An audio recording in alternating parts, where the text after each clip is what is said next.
Could we finally run Doom within Minecraft seamlessly and reliably? Let's find out. First, you're going to need the necessary mods.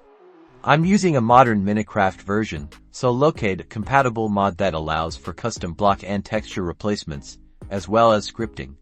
There are a few out there, so browse and find one you are comfortable installing.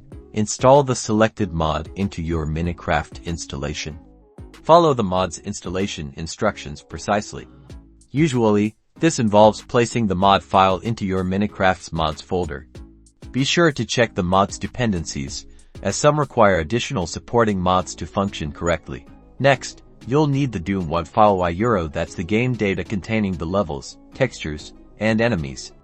Acquire a legal copy. This WAD file is critical as it will provide the necessary assets for our Minecraft Doom experience. Convert the Doom textures and sprites into a Minecraft-compatible format. Many online tools are available for this conversion, or you may have to modify them manually if you are comfortable with graphics editing. This step is crucial to visually replicate the Doom aesthetic within Minecraft. Now, place the converted textures and the Doom WAD file into the appropriate directory within the mods folder in your Minecraft installation. Consult the mod's documentation for the exact location, as it can vary. Start Minecraft with the mod enabled. Then, configure the mod using its in-game interface or configuration files to recognize and load the custom textures. Finally, write a script or use a pre-made script that utilizes the Doom WAD to generate a playable Doom-like experience within Minecraft.